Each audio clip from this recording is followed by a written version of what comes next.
Shopping mall वाली versus सब्जी मंडी वाली बहू की रसोई। घर के बड़े हॉल में शादी की हलचल हो रही है। रिश्तेदार सोफे पर बैठकर गपशप कर रहे थे। नंद दौड़कर गेट की ओर जाती है। दोनों बहुएं, एक अमीर वो एकदम स्टाइल से खड़ी होती हैं और एक मिडिल क्लास जो घूंघट में खड़ी होती है। सास दोनों का गृह प्रवेश करती है। दोनों बहुएं अंदर आती हैं। वाह, मेरी दोनों भाभियां आ गई। आज से हमारा घर पूरा हो गया। अब तो और भी मजा आएगा मुझे। हाँ बेटी, अब इस घर में रौनक दोगुनी हो गई है। अरे आओ बेटा, घर में लक्ष्मी आई है। अब देखना घर की दहलीज खुशियों से भर जाएगी। दोनों बहुएं पैर छूती हैं। ससुर और सास आशीर्वाद देते हैं। नंद दोनों को पकड़कर खींच लेती हैं। चलो भाभी, अब तो मैं सबसे पहले तुम्हारी अलमारी और शॉपिंग बैग देखूंगी।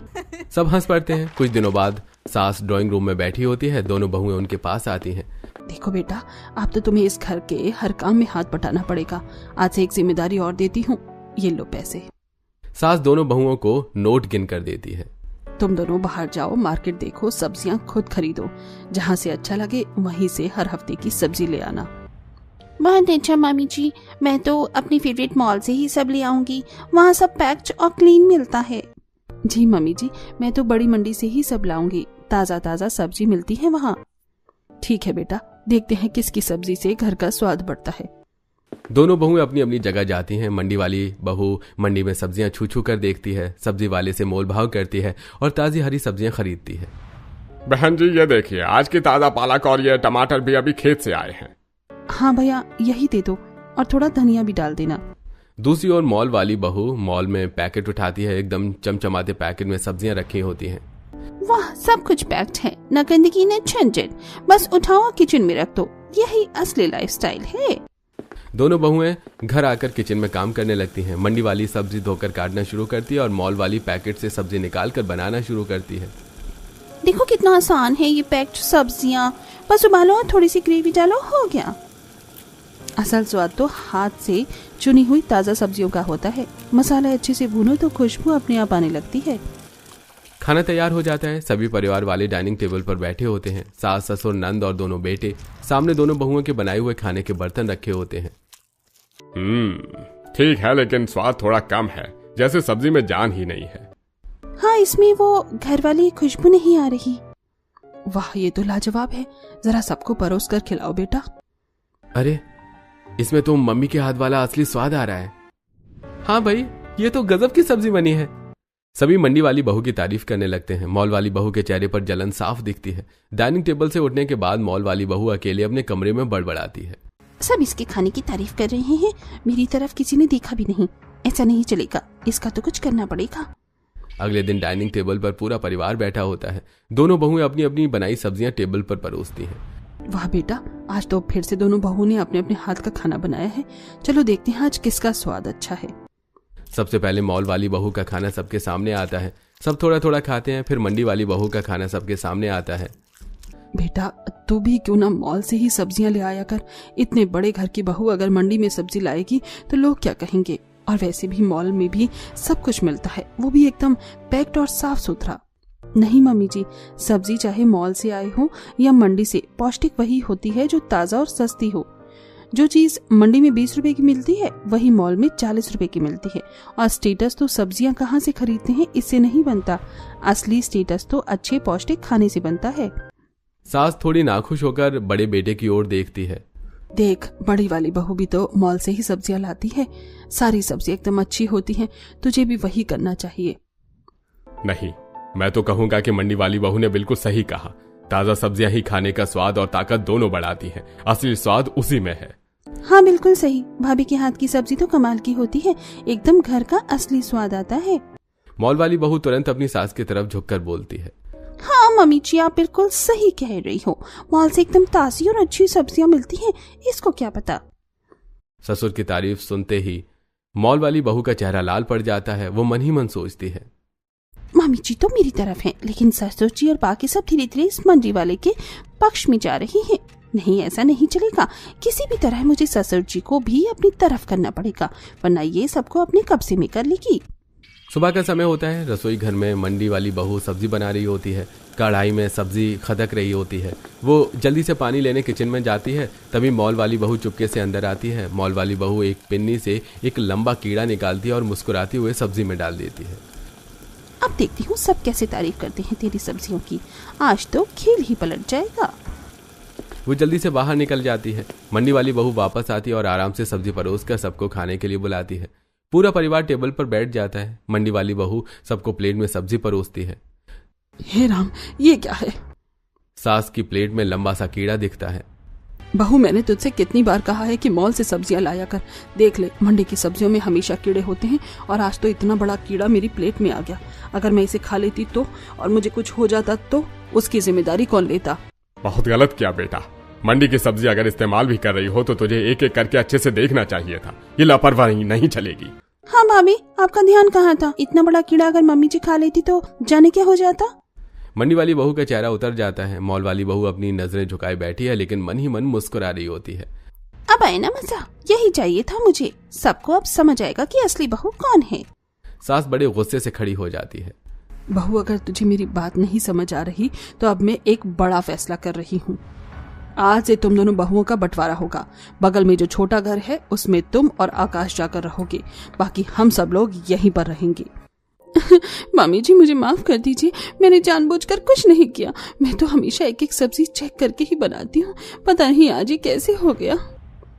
अब बस मैंने फैसला ले लिया है, तुम अपना सामान बांधो और बराबर वाले घर में जाकर रहो। मंडी वाली बहू और उसका पति आकाश अपने कपड़े सामान बांध रहे हैं। दोनों घर से निकलते हैं। तभी मॉल वाली बहू धीरे से उनके पास आती है। मैंने कहा था ना, अपनी गांव वाली सोच जरा अपडेट कर लो, वरना बहुत महंगा पड़ेगा। चलो सही हुआ, वैसे भी सब लोग तुम्हारी तारीफ करते करते मुझे परेशान कर रहे थे। अब देखना मैं कैसे मॉल की सब्जियों से सबको खुश कर दूंगी। दीदी, इसमें मेरा कुछ नहीं जाएगा, लेकिन आपको एक दिन जरूर समझ आएगा कि असली पौष्टिक सब्जियां कहाँ से आती हैं और मॉल से सब्जियां लाने में कितना पैसा बर्बाद होता है, इसका सबक भी आपको मिलेगा। इतना कहकर मंडी वाली बहू और उसका पति बराबर वाले घर में चले जाते हैं। मॉल वाली बहू तिरछा मुंह बनाती है और मन ही मन खुश होती है। अगले दिन सास ससुर नंद और बड़ा बेटा डाइनिंग टेबल पर सब बैठे होते हैं। लो जी, आज तो मैंने 5 मिनट्स वाले पैकेट पास्ता बना दिया है, झटपट तैयार हो जाता है। बेटा, ये पैकेट का खाना रोज रोज सेहत के लिए अच्छा नहीं होता, कभी हरी सब्जी भी बना लिया कर। अरे मम्मी जी, आजकल तो यही मॉडर्न खाना चलता है। पेट तो भर गया, लेकिन स्वाद और ताजगी कहीं नहीं है। मॉल वाली बहू चेहरे पर मुस्कान लाने की कोशिश करती है, लेकिन मन ही मन चिढ़ जाती है। शाम का समय होता है, सब थके हुए घर आते हैं। मॉल वाली बहू ने खाना नहीं बनाया हुआ था। अरे सब लोग बैठिए, आज मैंने बाहर से चाइनीज मंगवाया है, बड़ा मजा आएगा। वाह, आज तो मजा आ जाएगा। बेटा, बाहर का खाना कभी कभी ठीक है, पर अगर रोज यही होगा तो सेहत बिगड़ जाएगी। सही कह रहे हैं, घर का बना खाना ही असली तंदुरुस्ती देता है। संडे का दिन होता है। अपूर्वा पूरे परिवार को मॉल के फूड कोर्ट में ले जाती है। देखिए मामी जी, आज हम सब मॉल में ही डिनर करेंगे, यहाँ सब ब्रांडेड खाना मिलता है। हाँ भाभी, मजा आ जाएगा। ठीक है बेटा, पर ध्यान रही ये सब बहुत खर्चीला है। रोज रोज ऐसा करना घर के बजट को बिगाड़ देगा। अपूर्वा थोड़ा सोचकर चुप हो जाती है। वहीं दूसरी ओर मंडी वाली बहू रोज सुबह सब्जी लेकर आती है। उसके हाथ में टोकरी होती है जिसमें हरी हरी सब्जियां होती हैं। देखिए जी, आज मंडी में ताजा पालक और बैंगन मिले। मैं आज पालक पनीर और बैंगन का भरता बनाऊंगी।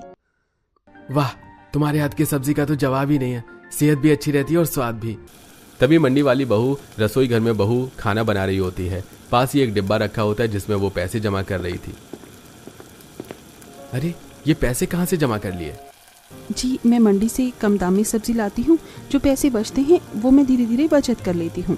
सच में तुम्हारी इस सोच से ही तो घर का भविष्य सुरक्षित रहेगा। शाम का समय होता है। मंडी वाली बहू ने रसोई में गर्मा गर्म दाल, चपाती और सलाद बनाया होता है। पति टेबल पर बैठा होता है। वाह, ये दाल तो कितनी स्वादिष्ट बनी है और ये सब्जियां एकदम ताजा लग रही हैं। जी, यही तो मंडी से लाने का फायदा है। हर दिन अलग अलग सब्जियां बन जाती हैं और हर नई सब्जी का स्वाद भी पता चल जाता है। तुम्हारे हाथ का खाना ही मेरी असली ताकत है। अगले दिन सुबह का समय होता है। मंडी में भीड़ लगी हुई होती है। सब्जियों की दुकानों पर लोग मोल भाव कर रहे थे। सुचिता टोकरी लेकर ध्यान से सब्जियां चुन रही होती है। तभी उसी रास्ते से अपूर्वा हाथ में ब्रांडेड बैग और मोबाइल लिए हुए गाड़ी में बैठी होती है। उसकी नजर अचानक मंडी वाली बहू पर पड़ती है। अरे वाह, कैसी चल रही है तुम्हारी ये मंडी की शॉपिंग सुचिता? बहुत मजा आ रहा होगा ना, अकेले अकेले मंडी से सब्जी ढो के लाना और फिर खुद खाना बनाना। मैं तो सारा सामान मॉल से लाती हूँ और आधे टाइम तो घर वालों को चाइनीज खिला देती हूँ। खाना बनाने का झंझट ही खत्म हो गया है। मंडी वाली बहू धीरे धीरे उसके पास आती है, मुस्कुराते हुए लेकिन शांति से जवाब देती है। दीदी, चाइनीज खाना और ये सब तो बहुत बुरा है, खासकर मम्मी पापा की सेहत के लिए। आपको खाने में थोड़ा बदलाव करना चाहिए। घर का पौष्टिक खाना ही सबसे अच्छा होता है। ओ प्लीज, मैं तुमसे राय नहीं लेने आई हूँ, मैं तो बस बताने आई हूँ कि तुमसे कहीं ज्यादा मजे में मैं जी रही हूँ। न झंझट न चीख चीख। चलो अब निकलती हूँ। वैसे भी आज घर वालों को चाइनीज खिलाना है, सोचा थोड़ा चाइनीज ले जाऊं, वो यही खाकर खुश हो जाएंगे। वो नखरे से अपना बैग झटकती है, तेज कदमों से मंडी से निकल जाती है और गाड़ी में बैठकर निकल जाती है। ठीक है दीदी, आपकी मर्जी, मुझे तो अपना फर्ज निभाना है। मैं भी चलती हूँ, मुझे भी सब्जियाँ लेनी है। वो अपने टोकरे में हरी सब्जियां भरती है और दूसरी तरफ चली जाती है। दोनों अपने अपने रास्ते पर निकल पड़ते हैं। टेबल पर मॉल वाली बहू ने चाइनीज नूडल्स और पैकेट वाले फास्ट फूड रखे हुए थे। सब लोग खाना खा रहे होते हैं। ससुर जी धीरे धीरे प्लेट को किनारे कर देते हैं। चेहरा थका हुआ दिख रहा था। नंद भी हल्का सा मुंह बनाकर देख रही होती है। अरे बेटा, कभी तो घर की सब्जियां का भी खाना बना दिया करो। रोज रोज यही पैकेट वाला खाना और चीनी, ये खाना हमारा तो पेट ही खराब हो गया है। अपूर्वा हैरानी से देखती है। जैसे ही उसे पहली बार कोई शिकायत मिली हो, तभी नंद भी हाँ में हाँ मिलाती है। हाँ भाभी, पापा सही कह रहे हैं। चलो, हम तो छोटी उम्र के हैं, हमें तो पच जाता है ये सब, लेकिन मम्मी पापा की तो उम्र हो रही है। उनका तो डाइजेशन पहले जैसा नहीं रहा। उनके लिए घर का बना सादा और पौष्टिक खाना जरूरी है। इतना सुनते ही सासू माँ भी वहां आ जाती हैं। उनके चेहरे पर मुस्कान होती है और वो सबको समझाने लगती हैं। अरे तो क्या हुआ, आजकल के बच्चे ऐसे ही होते हैं, शॉपिंग और बाहर के खाने पर ही पैसे उड़ाते हैं। फिर नेहा की ओर देखकर हंसते हुए कहती हैं, और बेटा नेहा, तू भी क्या बूढ़ों जैसी बातें करने लगी है? इस उम्र में मैं भी ऐसी बातें नहीं करती, तो तू क्यों कर रही है? छोड़ना, मस्त रहे। अब ससुर जी की तरफ मुड़कर ताना मारती हैं। और आप भी रहने दीजिए, हर वक्त टोकते रहते हैं। वैसे भी हमारा बेटा खूब पैसे कमाता है, किसी चीज की कमी थोड़ी है इस घर में। क्या करना घर के सादे खाने से। ससुर उदासी से आह भरता है और चुपचाप पानी का गिलास उठाकर पी लेता है। नंद सोच में पड़ जाती है। वहीं अपूर्वा के चेहरे पर नकली मुस्कान आ जाती है। घर के ड्राइंग रूम में सब लोग गंभीर होकर बैठे होते हैं। अपूर्वा का पति उदास चेहरा लिए सोफे पर बैठा होता है। सामने ससुर जी, सासू मां, नंद और खुद अपूर्वा भी बैठी होती है। मेरी नौकरी चली गई। कंपनी ने कई एम्प्लॉइज बिना बताए निकाल दिए। अब हमारे पास कोई इनकम नहीं है। पूरे घर सन्नाटे में डूब जाता है। सासू माँ के हाथ से चाय का कप गिर जाता है और ससुर जी गुस्से में आ जाते हैं। क्या नौकरी चली गई? बेटा तूने तो थोड़े बहुत पैसे जोड़ रखे होंगे ना? नहीं मामी जी, मेरे पास तो एक भी पैसा नहीं है। अरे बेटा, ये तूने क्या कर दिया? जरा भी सेविंग नहीं की? कभी सोचा नहीं कि अगर ऐसा दिन आ गया तो घर कैसे चलेगा? मैं अकेली थोड़ी ना बाहर का खाना खाती थी, आप सब लोग भी तो खाते थे। और शॉपिंग भी मैं अकेली थोड़ी करती थी, आप सब भी तो मुझसे कहते थे लाने के लिए। अब सारी गलती मुझ पर क्यों डाल रही हैं? ससुर जी ये सुनकर गुस्से में खड़े हो जाते हैं। बहुत गलत कर दिया तूने बहू। घर की लक्ष्मी को तो पैसों की बचत करनी चाहिए, घर चलाना चाहिए, लेकिन तूने तो सारे पैसे शॉपिंग और बाहर के खाने में उड़ा दिए। हाँ भाभी, मम्मी सही कह रही हैं। हमें हमेशा समझाया गया था कि घर की बहू घर संभालती है, लेकिन आप तो घर को डुबोने पर लग गई थी। मम्मी भी आपको हमेशा सपोर्ट करती रही, शॉपिंग करने को कहती रही, बाहर का खाना खिलाने में साथ देती रही, और अब देख लो नतीजा। हे भगवान, मैंने क्या कर दिया? मैंने तो कभी सोचा भी नहीं था कि ये दिन भी देखना पड़ेगा। मुझे लगा पैसा तो खूब आता है, खर्च करो, ऐश करो, लेकिन आज समझ आ रहा है कि बिना सेविंग के इंसान कुछ नहीं है।